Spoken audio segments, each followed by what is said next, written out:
यह बात सन 2002 की एक घटना पर आधारित है, जिसने उत्तर प्रदेश को इंडिया में ही नहीं बल्कि अन्य देशों में मशहूर कर दिया था। मुजफ्फरपुर का एक गांव चंदावली।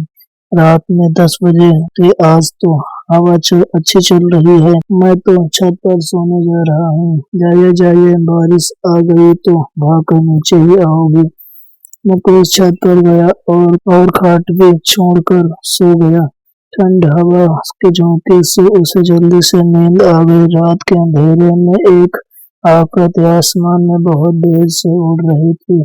मुकेश बेखबर सोया हुआ था। कुछ देर बाद उसे जलन सी महसूस हुई और उसकी आंख खुल गई। चांद की रोशनी में एक अजीब सी दिखने वाली आकृति उसके सामने खड़ी थी। उसके चारों हाथ पैर काफी पतले थे। उसके नाखून काफी ज्यादा बड़े, उसकी बड़ी बड़ी आंखें थी और जबड़ा किसी भेड़िए का था। उसे देखकर मुकेश डर गया। उसने भयानक आवाज करते हुए उसने अपने भयानक पंजे उसके मुंह पर रखा। उसका मुंह नोच डाला। मुकेश ने खुद को छुड़ाने की कोशिश की लेकिन नाकामयाब रहा।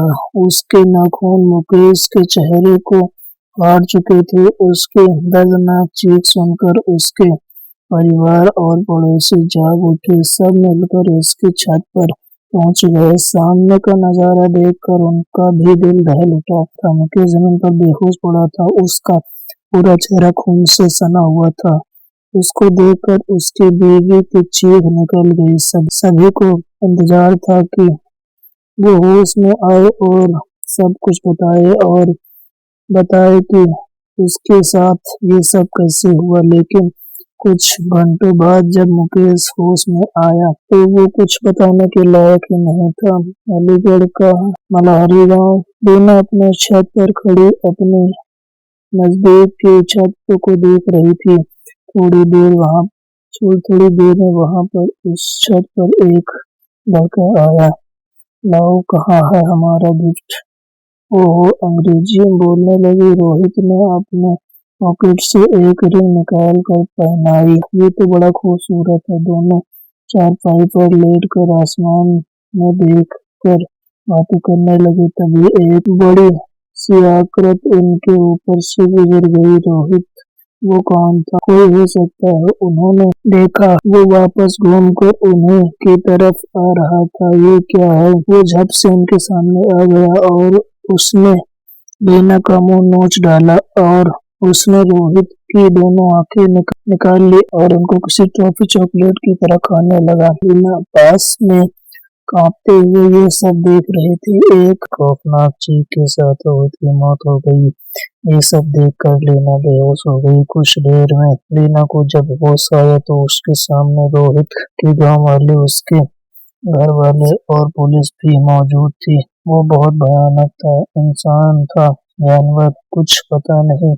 उसके हाथ और पैर किसी छिपकली के जैसे पतले थे लेकिन उनमें जान बहुत थी।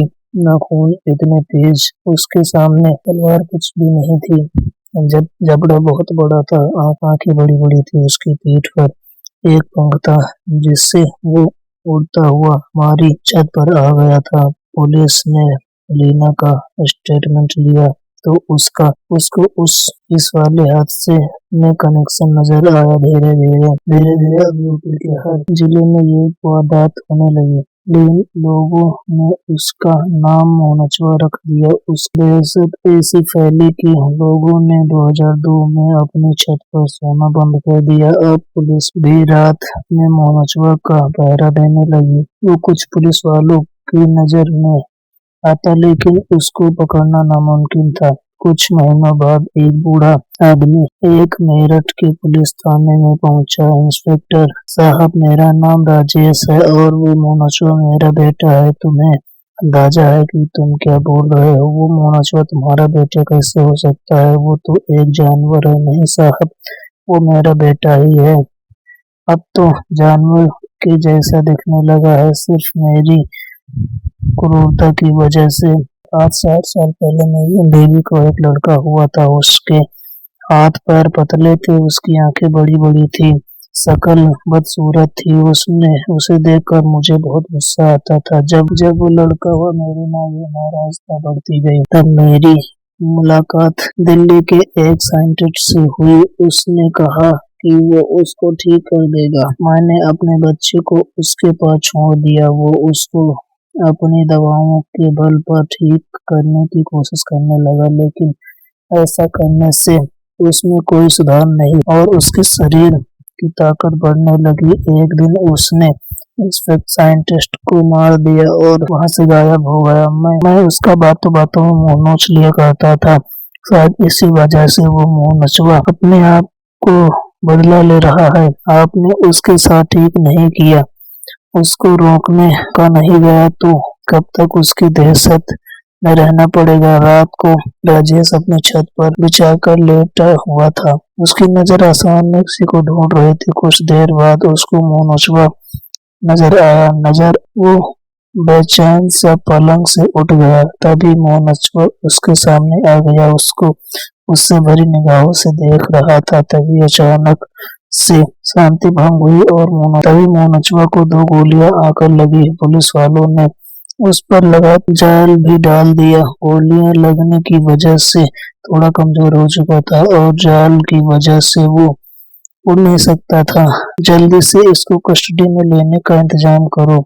उसको एक स्पेशल कस्टडी रूम में रखा गया, जहां बाहर कड़ी सिक्योरिटी थी। उस टाइम कैमरा सिस्टम का ज्यादा इस्तेमाल नहीं किया जाता था। बस दिन में 2 बार कमरे में जाकर दूर से देख लिया जाता था वो सेल में है कि नहीं। सर, हमने इसको कितने दिनों से बंद कर रखा, खाना पीना भी नहीं दे रहे, लेकिन ये तो मर ही नहीं रहा। अब लगता है इसका पंख भी ठीक होता जा रहा है। हम अपनी मर्जी से कुछ नहीं कर सकते, ऊपर से आदेश आएगा तो इसका एनकाउंटर कर देंगे। अगली सुबह जब इंस्पेक्टर उसको कस्टडी रूम में देखने गया तो उसके होश उड़ गए। जेल के 3 सरिये जमीन पर पड़े थे और रूम की छत टूटी हुई थी। वो भाग चुका था। जल्दी से अलर्ट जारी करो। शहर में जब ये बात फैली तो फिर से दहशत का छा गया। वो और लोगों को मारे इससे पहले मैं अपने आप को उसके सामने रख देता हूँ। इस बार राजेश बिना किसी को बताए अपनी छत पर गया। मोह नचवा के आने का इंतजार करने लगा। इस बार वो 3 मिनट में अपने पिता के सामने पहुंच गया। बेटा, मुझे माफ कर दो।